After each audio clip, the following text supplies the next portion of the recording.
है guys, welcome back to Indira education centre.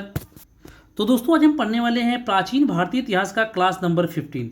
तो दोस्तों यदि आप लोग प्राचीन भारतीय इतिहास का इससे पहले की वीडियो नहीं देखे हैं तो डिस्क्रिप्शन में लिंक मिल जाएगा, वहां जाकर देख सकते हैं।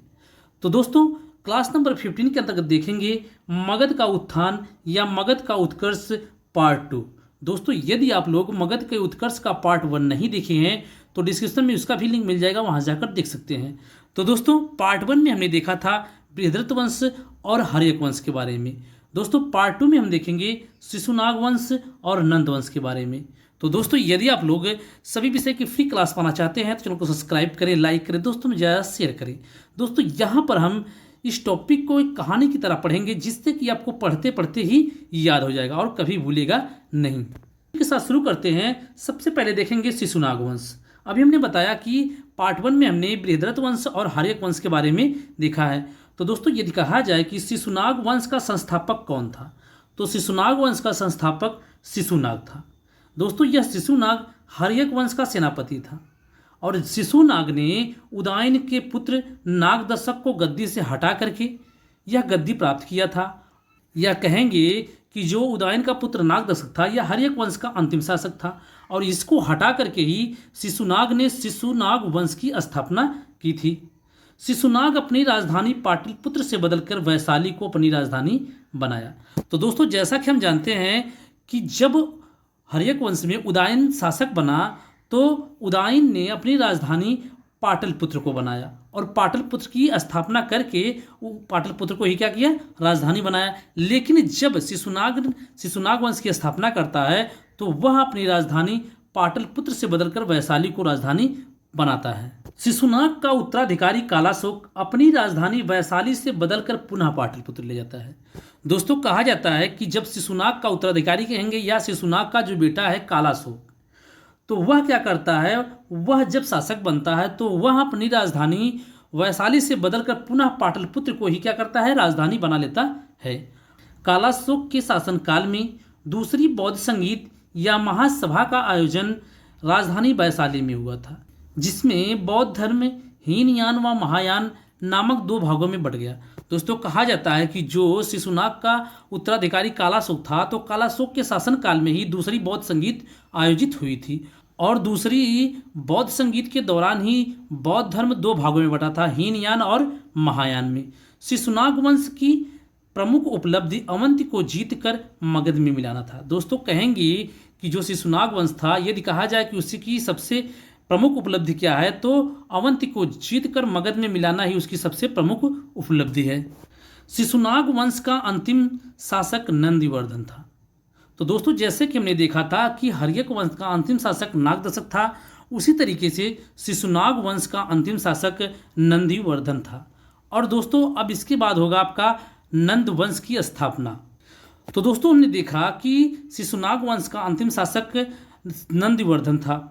दोस्तों यदि कहा जाए कि इसके बाद नंद वंश की स्थापना होती है, नंद डायनेस्टी की स्थापना की जाती है। तो बात की जाए कि नंद वंश का संस्थापक कौन था तो नंद वंश की स्थापना महापद्म नंद ने की थी। किसने? महापद्म नंद ने की थी।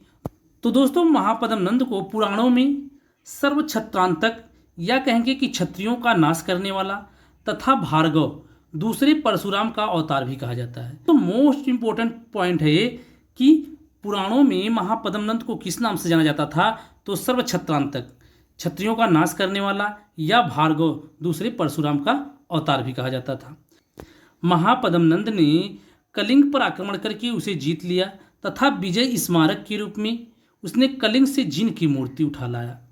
तो दोस्तों महापद्म ने जब कलिंग पर आक्रमण किया तो उसे जीत भी लिया और विजय स्मारक के रूप में जीत की याद में वह कलिंग से जिन की मूर्ति को उठा लाया। कौन? तो महापद्म नंद। महापद्म नंद ने एकरात की उपाधि धारण की तथा स्वयं को क्षत्रियों का परम शत्रु घोषित किया।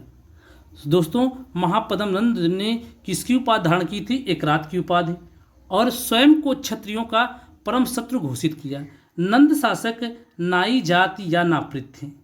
नंद वंश की सेना में 2 लाख पैदल सैनिक, 20,000 घुड़सवार और 3 से 6,000 तक हाथी थे। तो कितने पैदल सैनिक थे? तो 2 लाख, घुड़सवार 20,000 और 3 से 6000 तक हाथी थे।